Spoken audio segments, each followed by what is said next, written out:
하나님 말씀은 디모데 전서 6장 13절 14절 말씀입니다. 디모데 전서 6장 13절 14절 말씀 제가 봉독해 드리겠습니다.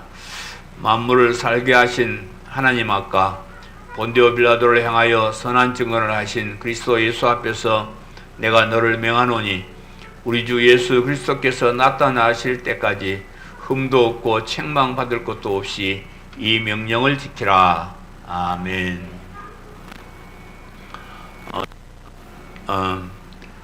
30년 가까이 설교를 하고 있지만은 때로는 설교에 대해서 회의를 느낄 때가 있습니다. 이 정도의 설교를 했으면, 이 정도로 하나님의 은혜를 선포했으면 성도들의 삶이 바뀌고 또 세상이 바뀔 만한데, 성도들도 세상도 꿈쩍하지 않고 조금도 변하는 그런 모습이 보이지 않아서 그래서 가끔 생각을 해봐요. 내가 정말로 올바른 설교를 하고 있는 것일까? 내 설교에 잘못된 것은 없을까? 내가 뭘 잘 모르고 괜한 얘기를 하고 있는 것은 아닐까? 그런 생각을 해볼 때가 있습니다. 저는 신학교에 들어가면서부터 설교에 대해서 관심을 많이 가지고 공부의 핵심을 설교에다가 맞췄어요. 설교학을 굉장히 많이 연구를 했고 논문도 설교에 대해서 썼고요. 설교 해야 된다 그런 생각을 참 많이 했습니다. 제가 그 젊은 시절에 교회에 가서 설교를 듣지 않아서 인생이 실패했다 그렇게 생각을 했기 때문에 그런 이제 생각을 더 한 것 같아요. 그냥 설교는 그저 형식적인 것이고 나와는 상관없는 말씀이고 휴일날만 되면 그냥 교회 가서 목사님 하는 말씀 들어야 하는 일상적인 것으로 생각을 했고요. 또 목사님이 하는 설교와 내가 가는 세상과는 갭이 너무 커요. 너무 거리가 멀어서 이거는 뭐 실천할 만한 것이 아니고 그냥 뭐 이론적으로 듣고 한 귀로 흘리고 하는 것이 설교가 아닌가 뭐 그런 생각을 했습니다. 그래서 내가 목사가 되면 그런 형식적인 설교는 하지 말아야 되겠다.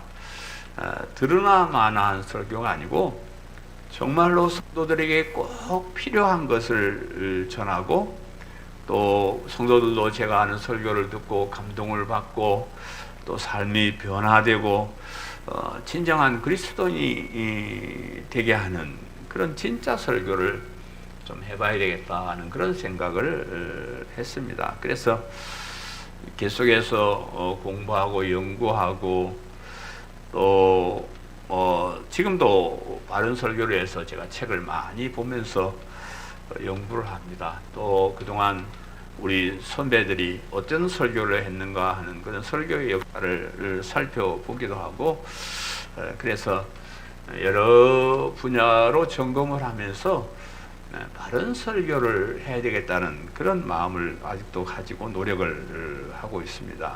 그 결과로 제가 원래 꿈꿔왔던 수천 명, 수만 명을 변화시키는 그런 멋있는 설교자가 되고 싶었어요.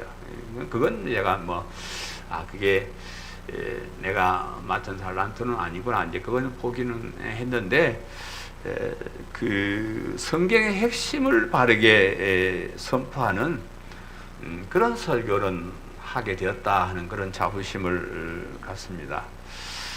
우리나라 교회가 번영시장에 빠졌다. 번영신학이란 말 여러분 잘 모르는 말이지만 예수 그리스도의 복음, 천국 복음을 전하지 않고 이 땅에서 잘 사는 것, 이 땅에서 행복에 사는 것, 그런 것들을 가리키는 것을 성경을 그렇게 해석하는 것을 번영신학이라 이렇게 말을 합니다. 그래서 이 땅에서 잘 살고 뭐 상처를 치유받고 뭐 어쩌고저쩌고 이렇게 행복하게 사는 것이 이 성경의 핵심처럼 가르치는 그런 사람들이 많이 있기 때문에 저처럼 십자가의 복음을 전하는 사람, 천국 복음을 전하는 사람들은 별로 인기가 없다. 그래서 내가 하는 설교에 수천 명이 모이지는 않겠다 하는 것을 제가 이제 이미 깨달았습니다. 그래서 별 인기가 없는데, 그런데 제가 아무리 성경을 살펴보고 연구를 해보고 뭐 어떻게 그런 설교를 하는가 하는 것을 심각하게 연구를 하고 해봐도, 그러나 결국은 성경의 핵심은 예수 그리스도의 십자가의 복음, 천국 복음이다. 그렇게 확실하게 제가 깨닫고 이 길만이 우리가 가야 될 길이다 하는 것을 제가 느낍니다.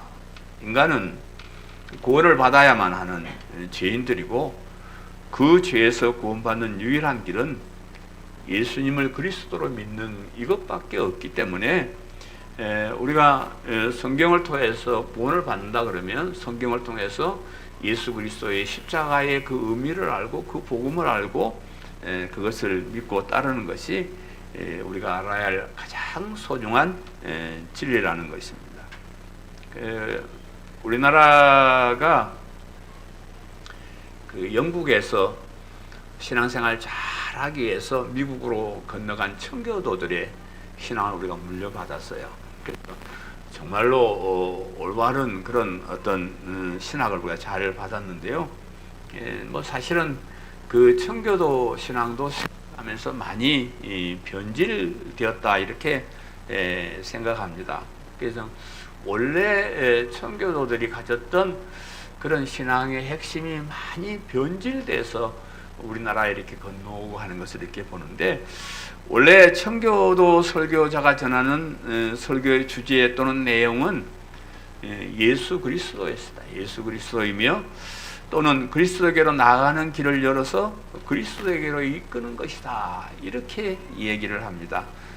청교도 설교자 중에 몇몇 안 되는 유명한 리처드 십스라는 그런 청교도 설교자는 이렇게 말해요. 그리스도가 반드시 설교해야 된다. 목사들 설교할 때는 반드시 그리스도가 설교가 돼야 된다는 것을 강조를 했고, 그리스도 또는 그리스도에게로 나가는 것 외에 어떤 것도 설교가 되어서는 안 된다. 이렇게 얘기를 했습니다. 심지어 이제 구약의 율법을 설교할 때도 율법 자체를 가르치는 것으로 멈춰서는 안 되고, 반드시 그 율법을 통해서, 반드시 그 구약 성경을 통해서 그리스도께로 나가는 데까지 이끌어야 그게 설교가 된다는 거예요. 구약에 뭐 다윗 왕이 뭐 어떻게 잘났고 뭐 누가 어떻고 이런 얘기로 끝하면 그건 설교가 아니라는 거죠. 청교도들의 입장에서 볼 때 거기에서 그래서 우리가 예수 그리스도가 필요하다. 그래서 우리가 예수님께로 나가야 된다. 이런 결론이 나와야 그것이 설교다. 이렇게 얘기를 합니다. 그래서 저도 이 견해에 동의하고 소중하게 여기고, 성경에서 예수 그리스도의 복음을 전하는 일에 최선을 다하고 있습니다. 비록 뭐 다른 개념을 가진 사람들이 너무나 많기 때문에 제가 주변의 목사님들을 만나서 만날 때마다 그런 얘기를 해요. 그런데 다른 견해들이 너무 많고 다른 견해를 말하는 사람이 너무 강해요. 너무 강하고, 한국교회 전체가 뭐 어떻게 생각하면 십자가의 복음과 거리가 먼 곳으로 많이 가고 있기 때문에 사람들에게 인정받지 못하고 환영받지 못하지만은, 그러나 이것이 최선의 설교이고 하나님께서 기뻐하시는 일이다. 저는 그렇게 확신합니다. 제가 이렇게 말씀드리는 것은 저를 나타내고 저를 자랑하기 위함이 아니고요, 여러분에게 경각심을 불러일으키기 위해서입니다. 저는 복음을 전하는 일에 최선을 다했어요. 저희 설교 뭐 홈페이지에 뭐 20년 동안 한 설교 다 했으니까 여러분 제 설교를 다시 한번 리뷰해 보세요. 어느 날 십자가의 복음이 없는 설교를 내가 했던가. 정말로 매 시간마다 복음을 이렇게 전했는데, 난 최선을 다했는데 이제 여러분의 책임이에요. 나머지는 여러분의 책임입니다. 이렇게 바른 설교를 들었는데도 불구하고 이 귀한 복음을 귀하게 여기지 않고 바른 믿음을 가지지 못한다 그러면 그건 이제 여러분의 책임. 이렇게까지 했는데, 이렇게까지 복음을 강조했는데 여러분이 아직도 복음에 대한 감동이 없다, 그런 확실한 믿음이 없다 그러면 그건 제 책임이 아니에요. 나중에 또 천국 문 앞에서 뭐 저한테 이거 뭐 그래서 하지 마시라고. 저는 확실하게 정말로 최선을 다해서 여러분을 천국까지 인도하는 이런 설교를 제가 지금까지 했습니다. 하나님께서 여러분에게 이렇게 귀한 기회를 주셨는데도 심각하게 받아들이지 못하고 복음이나 구원을 등한히 여긴다 그러면 참 안타까운 일이에요. 교회에 계속해서 신앙생활하지 못하고 교회에 떠나는 사람들을 보면서 그런 생각을 해요. 참 안타깝습니다. 이런 얘기를 듣고도 어떻게 교회를 떠날 수 있을까? 이런 얘기를 듣고도 어떻게 이런 바른 믿음을 가지지 못할까 하는 그런 생각을 제가 안타깝게 해봅니다. 오늘 본문의 말씀도 하나님의 선택을 받은 우리가 어떻게 살아야 하는가를 말씀하고 있습니다. 흠도 없고 책망받을 것도 없이 이 명령을 지키라. 흠도 없고 책망받을 것도 없이 이 명령을 지키라. 오늘 설교 제목입니다. 흠도 없어야 된다. 책망받을 것이 없어야 된다. 이 명령을 그렇게 지켜야 된다. 이렇게 말씀합니다. 우리 예수님께서 다시 오실 것인데 그때 예수님 앞에서 흠도 없이 책망받을 것도 없이 확실하게 이 명령을 지켜야 된다. 오늘 말씀, 이 말씀이 하나님께서 지금 나에게 하시는 말씀이다. 설교가 여러분 잘 안 들리는 거는 그냥 양 목사 얘기고 나하고 상관없는 얘기라고 생각하니까 설교를 잘 못 들어요. 설교는 하나님께서 오늘 이 시간에 나에게 하시는 말씀, 하나님께서 나에게 하시는 말씀으로 다 듣고 하나님이 말씀하시는데, 그죠? 뭐 부모님이 뭐 말씀하시는 것도 아니고 무슨 스승이 무슨 교수가 말하는 것도 아니고 우리 하나님이 나에게 이렇게 말씀하시는 거라 그러면 그 말씀을 우리가 단디히 들어야 돼요. 최선을 다해 듣고 그 말씀대로 살려고 노력을 하시기를 간절히 바랍니다. 아멘. 하나님 아까 그리스도 예수 앞에서 명하노니, 하나님 아까 예수 그리스도 앞에서 명하노니, 그래서 본문 13절을 제가 다시 한번 읽겠습니다. 만물을 살게 하신 하나님 아까 본디오 빌라도를 향하여 선한 증언을 하신 그리스도 예수 앞에서 내가 너를 명하노니, 이렇게 말씀하고 있습니다. 흠도 없고 책망받을 것도 없이 이 명령을 지키라라고 했는데 이 명령이 누구의 명령인가 하는 것을 말씀하는 거예요. 지금 바울이 디모데에게 하는 말씀, 이제 지금 이 성경의 내용은 바울이 디모데에게 지금 하는 말이죠. 여러분 그렇게 알고 계시잖아요. 그러면서도 바울이 디모데에게 내가 이 말을 하는데 하나님 앞에서 한다, 이 말은 하나님 앞에서 하고 그리스도 예수님 앞에서 내가 한다. 다시 말하면 이 말은 내 말이 아니고 하나님의 말씀을, 그리스도 예수님의 말씀을 너에게 전하는 것이다. 이렇게 말씀하는 거예요.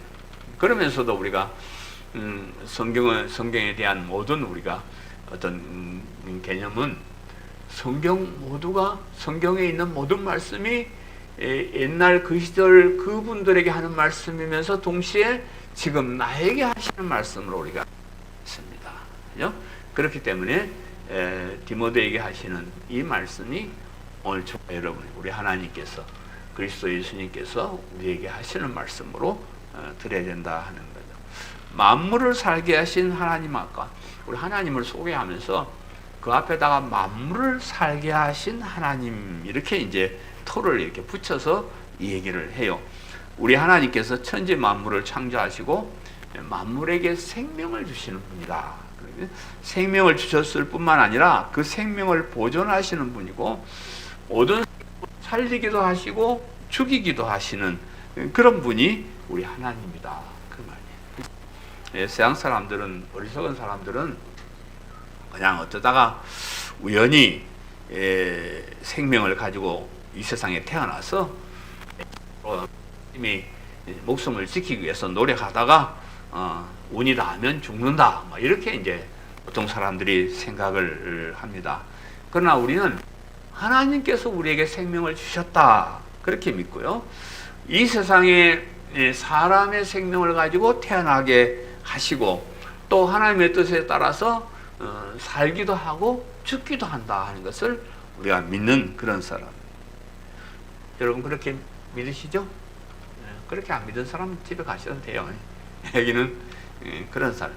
하나님이 우리에게 생명을 주시고 우리의 생명을 살리기도 하고 죽이시기도 하는, 잘 살게도 하고 못 살게도 하시는 그분이 하나님인 줄 우리가 믿습니다. 그래서 하나님께서 주신 생명을 하나님을 위해 쓰는 것은 너무나 당연한 일. 하나님께서 주신 생명을 가지고 살면서 하나님을 기쁘시게 하는 삶을 살지 않는다 그러면 그건 나쁜 사람이죠. 그래요? 나에게 주어진 생명이고 나에게 주어진 시간이지만 하나님께서 주시는 것으로 알고 하나님께서 기뻐하시는 보람된 삶을 사는 거예요. 하나님께서 모든 시간을 나에게 다 바쳐라 이런 말씀 안 하셔요. 하나님께서 우리에게 모든 것을 주시면서 모든 것을 다 바쳐라 이렇게 말씀하지 않아요. 일주일에 하루, 주일날은 하나님의 날로 알고 하나님께서 내게 생명 주신 것으로 알고 하나님 나라를 위해서 충성하고 헌신하는 것. 우리 모든 물질 중에 10분의 1은 모든 것이 다 하나님 것이지만 10분의 9는 너가 쓰고 10분의 1은 하나님 나라를 위해 써라. 이것이 하나님의 명령으로 우리가 받습니다. 여기 생명은 비단 육신의 생명만을 말씀하는 것이 아니에요. 영원한 생명을 말씀하기도 합니다. 하나님께서 어떤 사람에게 영원한 생명을 주시는가 하는 것을 결정하신다는 거예요. 물론 모든 사람이 다 영원한 생명을 가졌어요. 여러분 우리 예수님 믿는 사람이나 안 믿는 사람이나 다 영원한 생명을 가져요. 우리만 영원한 생명을 가지고 예수님 안 믿는 사람은 죽으면 땡 이런 게 아니에요. 모두 다 영원한 생명을 갖는데 그런데 지옥에서의 삶을 영원한 생명이라고 말하지 않아요. 그것을 생명이라고 말하지 않고 죽음이라고 말합니다. 왜냐 그러면 그것은 지옥에서 사는 삶은 생명이 있는 사람이 사는 삶이 아니고 아주 고통스러운 그런 삶이기 때문에 그것을 생명에 넣어주질 않아요. 그래서 하나님 우리 영원한 생명이라고 할 때는 천국에서 영생복락을 누리는 사람들의 생명, 그것을 영원한 생명, 영생복락을 누리는 생명이라 이렇게 말합니다. 하나님께서 우리에게 천국에서 복락을 누릴 영원한 생명을 이렇게 주셨는데 왜 그러냐 그러면 이 세상의 짧은 삶에 대해서 이 세상의 연약한 육신의 생명에 대해서 너무 집착하지 말라고 영원한 생명을 미리 우리에게 주셨어요. 그러니까 다 끝난 다음에 그냥 너는 영생 가져 이렇게 하신 것이 아니고 미리 우리에게 영원한 생명을 주셨는데 그 이유는 이 땅에 살아가면서 너무 육신의 생명 때문에 거기 막 매달려서 거기에 대해서 그렇게 하지 말고 그냥 편안하게 살아라는 거죠. 그냥 뭐 죽으면 조금 이 땅에 같이 사는 가족이나 이런 사람들이 보고 싶고 그런 거 있겠지만 그냥 뭐 영원한 생명 정말 멋있는 생명이 거기 있으니까 그냥 너무 급급하게 살지 말라는 거예요. 우리 아는 분이 그래요. 천국에 가는 사람들이 어째 무심하냐. 좀 가끔 꿈에라도 나타나고 좀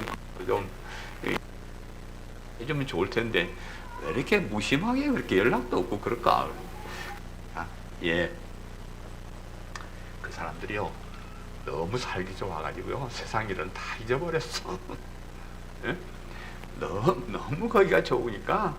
그리고 또 잠깐 세월 살다가 올 사람들이니까 그냥 거기서 기다리고 있는 겁니다. 내가 이제 그러고 말았는데 거기에 어떤 생명, 그 영원한 천국의 생명을 우리가 기대하면서 이 땅에서 육신의 생명에 대해서 너무 그렇게 애착하지 말라고 이런 영원한 생명을 주신 걸로 이렇게 생각이 됩니다. 본문에서 하나님을 모든 생명의 기원이 되시고 모든 이용과 박해에서 보호해 주시는 하나님이심을 강조하는 그런 이유가 있어요.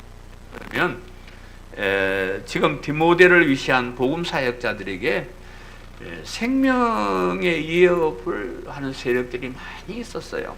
복음을 전하는 자들을 죽이기 위해서 혈안이 되어 있는 그런 사람들이 많이 있어요. 우리가 사도행전 배우면서 사도 바울을 막 저놈 죽이지 않으면 우리가 먹지도 않겠다고 덤비는 그런 많은 사람들이 바울을 잡아 죽이려고 그렇게 따라다녔던 것을 우리가 이미 배웠는데, 사도 바울뿐만 아니라 복음을 전하는 모든 사람에게는 늘 그런 생명의 위협이 있었습니다. 그래서 디모데도 그런 복음 전하는 사역을 할 사람인데 그런 생명의 위협이 있을 때 거기에 굴복하지 말고 힘있게 복음을 전하라, 이런 뜻으로 그 너무 그런데 뭐 생각하지 마.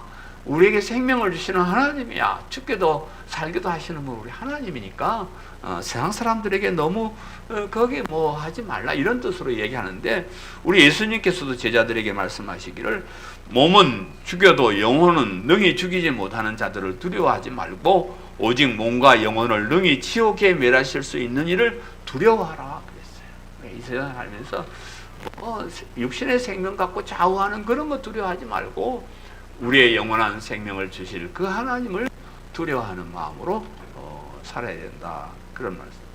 우리가 세상 살면서 제일 두려운 것들이 그런 거예요. 아이고, 요즘 뭐 눈에 보이지도 않는 바이러스 때문에 사람이 죽어나가고 이러잖아요. 우리도 뭐 오늘 살아있지만 언제 죽을지 모르는 그런 삶을 살고 있어요. 내일 일을 우리가 알지 못하는 참 연약한 육신을 가지고 있습니다.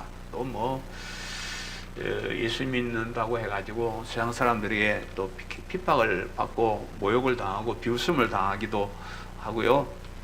때론 또 의로운 일을 하다가 억울하게 죽임을 당할 수도 있고, 이런 세상에 우리가 살아가고 있는데, 그런데 너무 두려워하지 말고 육신의 생명이 아니고 누구나가 다 세월이 지나면 없어지고 죽어지고 썩어지고 그런 연약한 것에 불과하니까 그런 연약한 육신의 죽음을 두려워하지 말고 영원한 생명을 주시는 하나님을 두려워하고 영원한 그것을 빼앗길까 봐 우리가 염려해야 된다 하는 그런 뜻으로 우리 하나님을 소개하면서 그렇게 소개를 한 것으로 보여집니다. 그리스도 예수 앞에서 내가 너를 명하노니 그랬죠. 이 명령은 우리에게 생명을 주시는 하나님의 명령뿐만 아니라 우리를 구원하셔서 영원한 생명을 얻게 하신 그리스도 예수님의 명령이다, 그렇게 말씀하고 있습니다.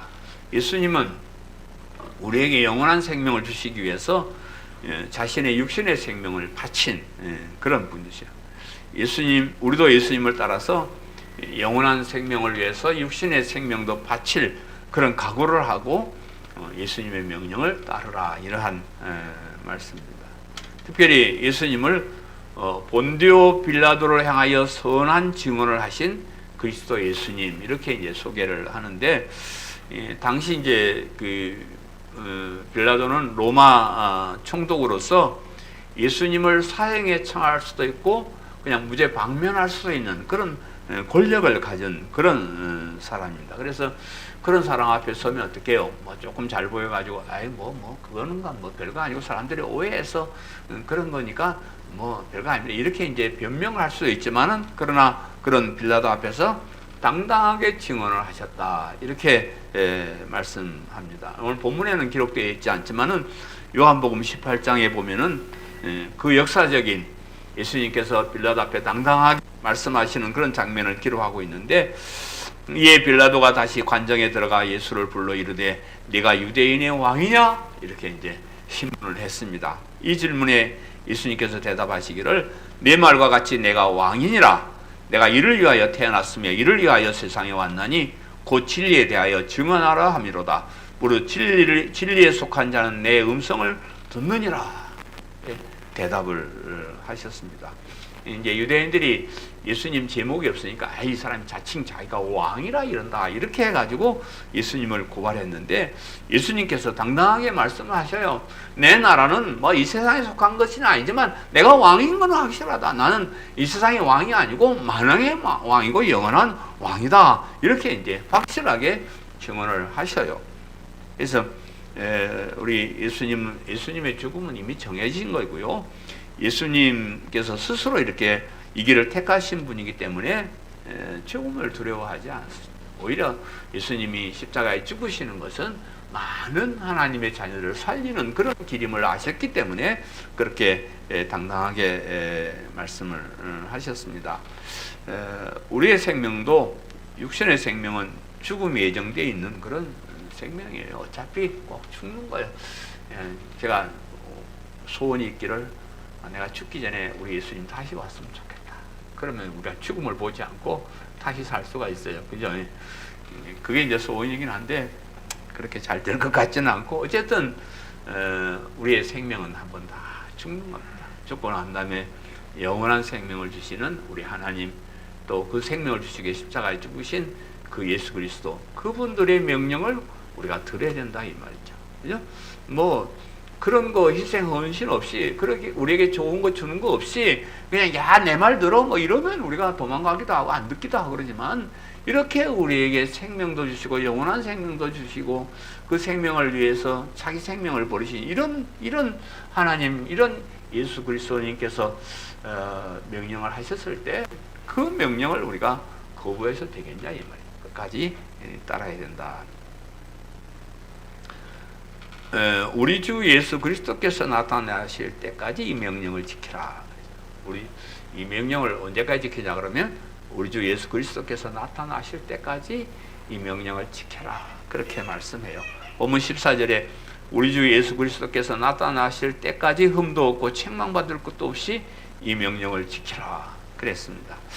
우리 주 예수 그리스도께서 나타나실 때까지라 이 말은, 여기 나타나신다는 말은 다시 돌아온다 이런 뜻을 가진 말인데, 예수 그리스도의 얘기하는 겁니다. 우리 지금 예수님 우리 눈에 보이지 않죠. 그러나 우리 눈에 보이지 않지만 예수님의 영이신 성령님이 우리에게 와 계셔요. 사실 예수님이 멀리 떠나시는 거 아니에요. 우리 함께 지금도 계십니다. 그리고 우리를 구원의 길로 인도하시는 그런 분인데, 여기 다시 나타나신다는 것은 우리의 눈으로 볼 수 있는 그런 모습으로 다시 오신다 그 말이에요. 예수님께서 부활하신 후에 승천하실 때 약속하시기를, 내가 간 이 모습 이대로 너희 눈에 보이게 이렇게 오신다 이렇게 약속을 하셨습니다. 그 모습 그대로 다시 오신다 그랬습니다. 다시 오실 예수님도 우리 주 예수 그리스도라고 했습니다. 사도 바울 쭉 보시면 바울은 예수님 이렇게 잘 안 불러요. 예수님 이렇게 안 부르고 언제나 예수 그리스도 혹은 우리 주 예수 그리스도 이렇게 불러요. 항상 그렇게 부릅니다. 뭐 예수님을 어떤 호칭으로 부르든지 뭐 상관없어요. 예수님이란 그 이름 자체도 구원이라는 뜻이기 때문에 예수님의 호칭이나 별명이나 모든 것이 다 구원과 이렇게 연결이 되어 있는 그런 말이에요. 그래서 우리가 예수님, 우리 주 예수 그리스도 뭐 이렇게 부르는 모든 말들이 우리를 구원하러 오신 분이 예수님이다. 이렇게 우리가 얘기를 하는 겁니다. 뭐 어떤 호칭을 부르든지 별 상관은 없지만은 그러나 이제 그 호칭을 어떻게 간절하게 부르는가에 따라서 그 사람의 믿음의 어떤 형태를 보는 거예요. 예수님 부르면 그것도 구원이긴 하지만 그 구원은 어떤 그 뭐 가난에서 구원, 질병에서 구원, 뭐 고통 속에서 뭐 여러 가지 말이 포함되어 있기 때문에 그렇게 부르는 것보다는 그리스도 예수님, 그 메시아로 하나님께서 약속하신 그 예수님, 우리를 이 억만 죄악에서 구원하신 예수님, 우리 구주 예수님 이렇게 부를 때에 이 사람이 구원에 관한 믿음을 가지고 있구나, 그렇게 우리가 생각을 할 수가 있습니다. 제가 이제 자꾸 얘기하지만 우리나라 교회 다행히 제 이 방송 설교를 사람들이 많이 안 들어요. 그게 다행이긴 한데 만약에 전국에 있는 모든 목사님들이 내 설교를 듣는다면 죽인다고 달려들 거예요. 왜냐하면 맨날 내가 이 세상에 구원을 중요하게 여기지 않는다 이렇게 비웃으니까 뭐 그렇게 달려들려면 달려드시오. 내가 할 말이 있으니까. 근데 많은 교회들이 이 구원을 등한히 여겨요. 죄에서 구원, 멸망에서 구원, 영원한 천국으로의 구원, 이걸 별로 시원찮게 여겨요. 그냥 우선 눈앞에 보이는 발등에 떨어진 불에 대해서만 상관이라 이 땅에서 눈에 보이는 그런 삶에 대해서 자꾸 얘기하지 영원한 천국에 대해서는 사람들이 잘 얘기하지 않습니다. 그래서 이 번영 신학을 하는 사람들이 말이었대요. 복음도 돈이 있어야 전할 수 있다. 복음도 돈이 있어야 전할 수 있다. 맞는 말이죠. 교회도 돈이 있어야 운영하고요. 목사도 돈이 있어야 먹고 살고요.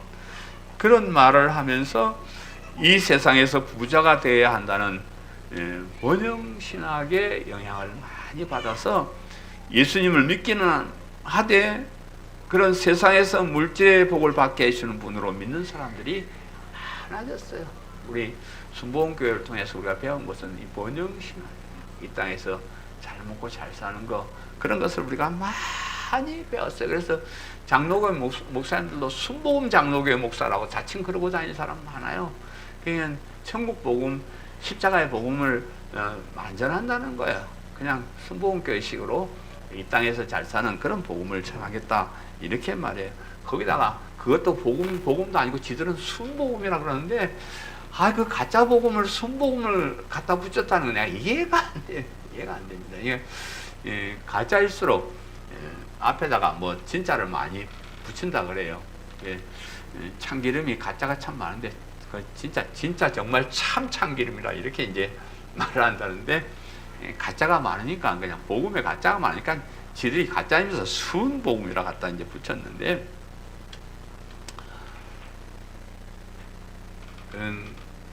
우리는 그런 예수님이 아니고 물론 그런 것도 다 일부에 속해 있습니다만은 그러나 가장 중요한 것은 우리를 죄에서 구원해서 멸망에서 구원해서 지옥에서 구원해서 하나님의 자녀가 되고 영원한 천국 백성이 되게 하는 이 구원의 예수님을 우리는 믿습니다.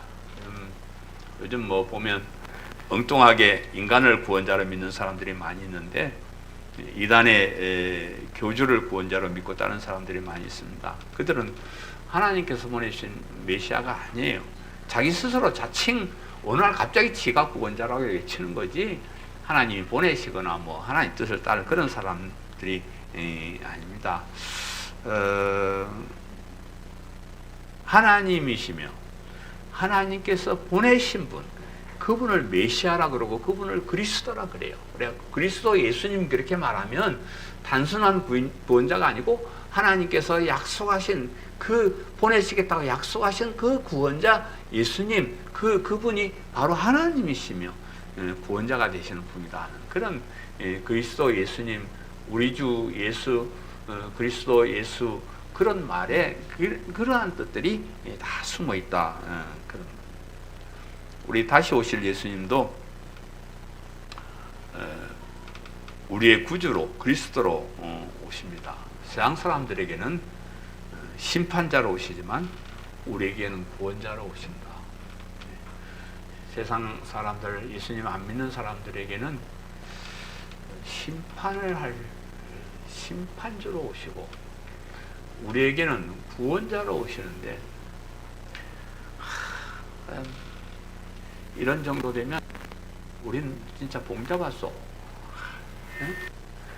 세상 사람들이 심판 앞에서 벌벌 떨고 있을 때 우리는 기뻐 춤을 추며 노래하는 그런 장면인데 이게 믿어지요? 믿겠어? 못 믿는 것 같아. 못 믿. 이걸 확실히 믿으면 우리는 잠자다가 일어나 춤을 춰야 돼요. 잠자다가 일어나 춤을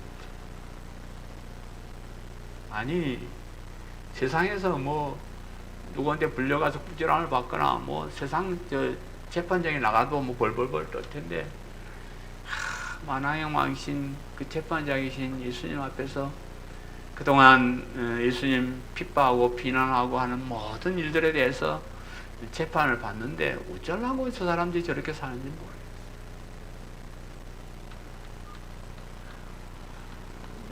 심판자로 예수님께서 오신다 그러면 예수님을 기다릴 사람 잘 없어요. 그죠?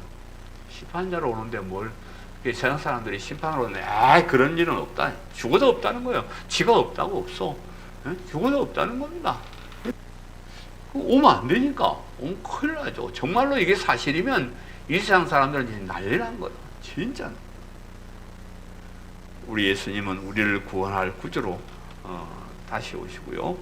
다시 오셔서 예수님을 구주로 그리스도로 믿고 살던 우리를 영원한 천국으로 인도하실 겁니다. 우리를 심판하지도 않고 정죄하지도 않고 우리를 의로운 사람으로 인정해 주시고 우리가 그동안 믿음 생활하면서 당한 그 고통들, 고생들 우리의 눈에 눈물을 씻어주시면서 우리를 환영하고 우리는 그날을 기다리고 사는 사람. 흠도 없고 책망받을 것도 없이 명령을 지키라. 우리 예수님께서 우리를 구원하러 다시 오실 때까지 흠도 없이 책망받을 것도 없이 이 명령을 지키라. 여기 흠이 없다는 것은 결점이 없는 것을 말하고 허물이 없는 순수하고 깨끗한 뜻이고요. 책망받을 것이 없다는 말은 나무랄 데 없이 비난받을 일이 없이 모든 수치로부터 깨끗한 상태를 그렇게 말합니다. 여러분 이 말씀을 어떻게 다가오셔요? 어떻게 인생을 살면 흠도 없이 책망받을 것도 없이 그렇게 살겠어요? 모든 일에 우리가 이 세상을 살면서 모든 일에 흠도 없고 책망받을 것도 없는 삶을 살아야 한다 그러면 정말로 힘든 삶을 살아요. 우리가 아무리 최선을 다해서 산다고 해도 이런 경지에 오를 사람은 한 사람도 없다 이런 생각이 들어가는 거예요.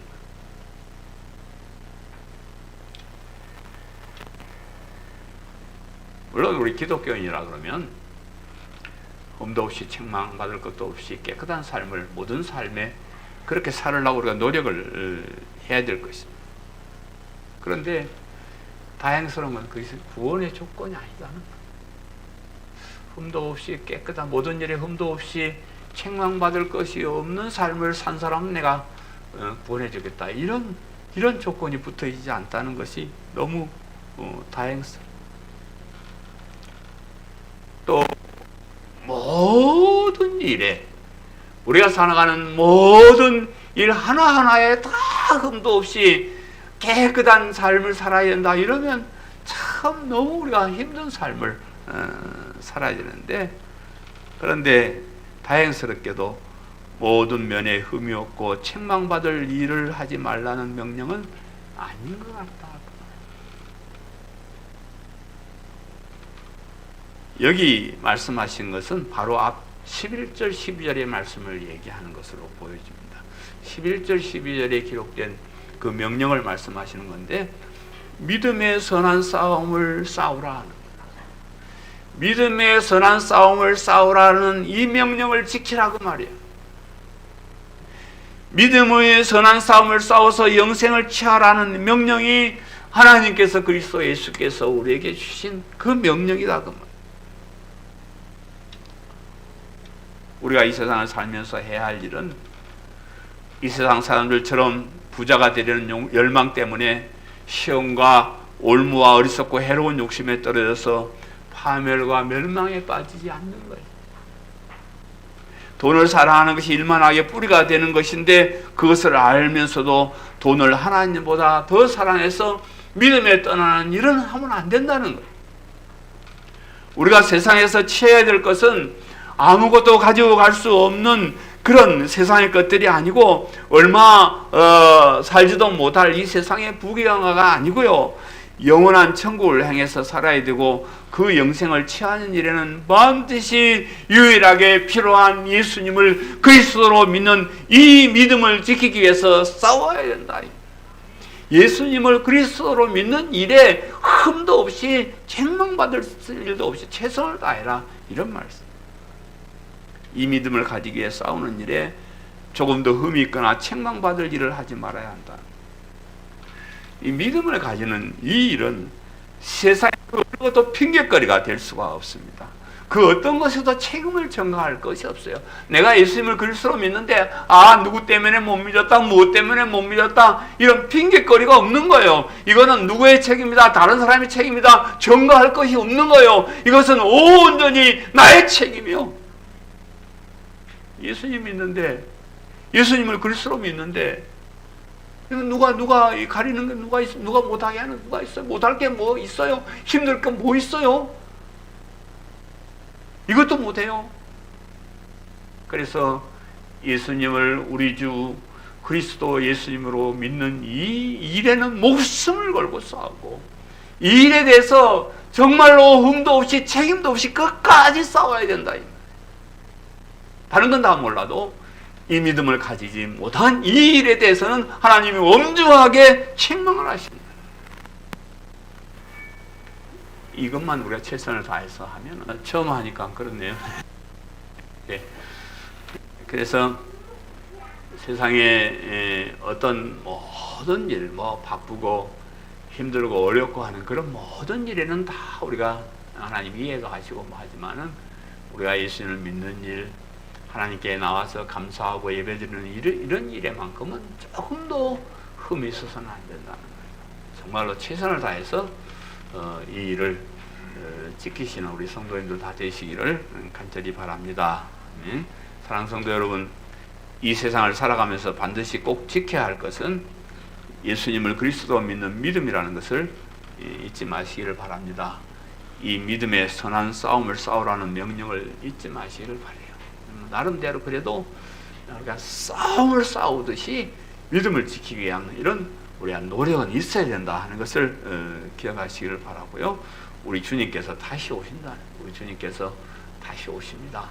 우리 주님께서 다시 오실 때에 그때는 우리가 예수님을 믿는 것이 얼마나 잘한 일인지를 여러분 깨닫게 될 거예요. 그때 죄책감이 좀 이럴 줄 알았으면 좀 더 열심히 할 걸, 그런 생각하지 말고 후회하거나 그런 일이 없이 최선을 다해서 하루하루 그렇게 사시기를 바라고요.